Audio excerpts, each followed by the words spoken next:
Hello students, कैसे हैं आप लोग। आज से हम अपना नेक्स्ट टॉपिक करेंगे। अभी तक हमने देखा था मुलेरियन डक्ट का फ्यूजन। प्रिया की स्टोरी से हम समझ रहे थे कि प्रिया आई, उसने अपना एग्जामिनेशन कराया, यूट्रस देखा, यूट्रस की एबनॉर्मेलिटी देखी। अब यूट्रस बन गया मुलेरियन डक्ट से, लास्ट टॉपिक में हमने देखा था। लेकिन इसमें अगर कोई प्रॉब्लम हो तो क्या इश्यूज आते हैं। देखिए स्क्रीन पे आपको दिख रहा होगा कि सबसे पहले हमारा लेफ्ट हैंड साइड पे बन रहा है, यहाँ पे दोनों मलेरियन ड्रग्स हैं। ये दोनों मलेरियन ड्रग्स थी जो आई और बिल्कुल भी फ्यूजिंग इसमें नहीं हुई है। यानी कि ये ना ये नीचे से फ्यूज़ हुई, ना ये यहाँ से फ्यूज़ हुई। तो सर्विक्स वाला पार्ट भी फ्री है, ऊपर वाला पार्ट भी फ्री है। तो यहाँ पे एक तरीके के दो सेपरेट यूट्रस बनेंगे। ठीक है ना। यूट्रस बनेगा, ऐसा नहीं है कि यूट्रस नहीं बनेगा और प्रेगनेंसी भी होगी नॉर्मली जैसे होती है, लेकिन दो यूट्रस बन जाएंगे। तो इसको हम बोलते हैं डिडिलिफाइसिस। ठीक है ना। सेकंड, आप स्क्रीन पर देख पा रहे होगे कि ये आ रहा है यहाँ पे लोअर एंड सर्विक्स लेवल पे तो फ्यूजन ठीक हो रहा है, लेकिन ऊपर जो हम जाएंगे यहाँ पे देखेंगे तो यहाँ पे दो सेपरेट हॉर्न्स बन रहे हैं। यानी ऊपर फ्यूजिंग सही नहीं हो रही है।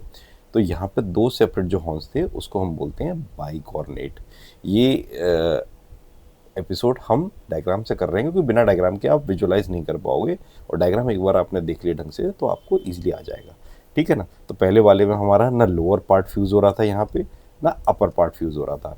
इधर वाले में हमारा लोअर पार्ट तो प्रॉपरली फ्यूज़ हो रहा है, अपर पार्ट नहीं हो रहा है।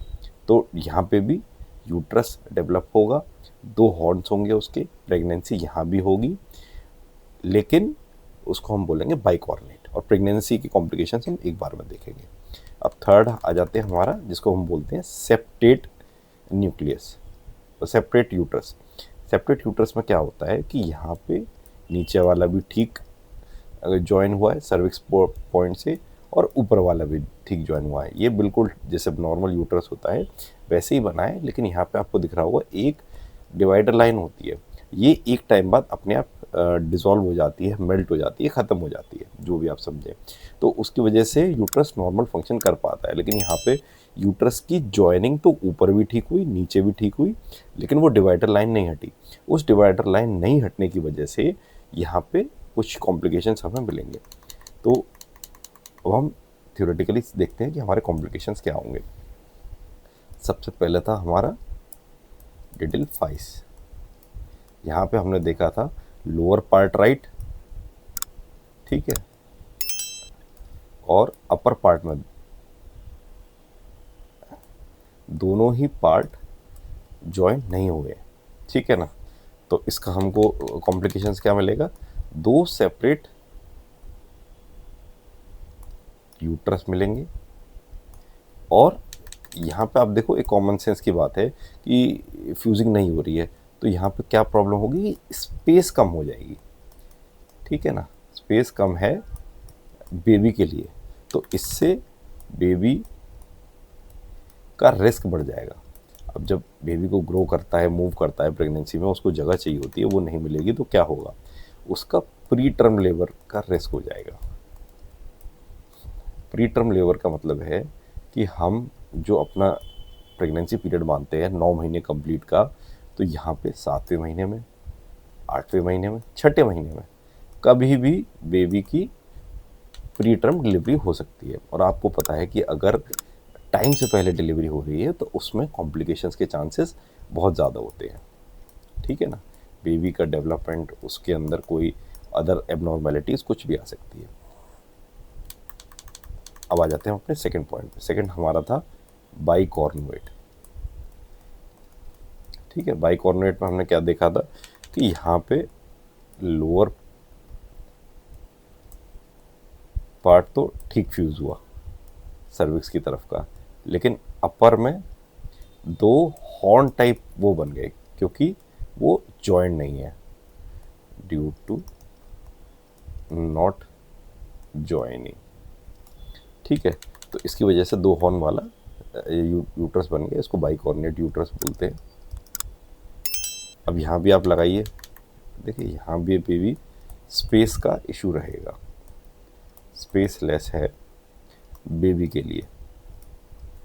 तो बेबी की के पास मूवमेंट के लिए जगह नहीं है, स्पेस कम है, तो यहाँ पे भी हमारा प्री टर्म रिस्क आ जाएगा। ठीक है कि 7वें महीने में, 8वें महीने में, 9वां चल रहा है, कंप्लीट नहीं हुआ और डिलीवरी हो गई। तो ऐसी प्री मैच्योर डिलीवरी में हमेशा एक इशू रहता है। थर्ड जो हमारा था वो था सेप्टेट। सेप्टेट को आप ऐसे याद कर सकते हैं, सेपरेट नहीं हुआ। ठीक है, हमने देखा था कि दोनों यूट्रस के बीच में एक ऐसी डिवाइडिंग लाइन होती है, दोनों मुलेरियन डक्ट को जब वो फ्यूज़ हो जाती है, ये अगर रिमूव नहीं होगी तो यहाँ पे क्या इशू आएगा, यहाँ पे आपको इशू आएगा ब्लड सप्लाई का।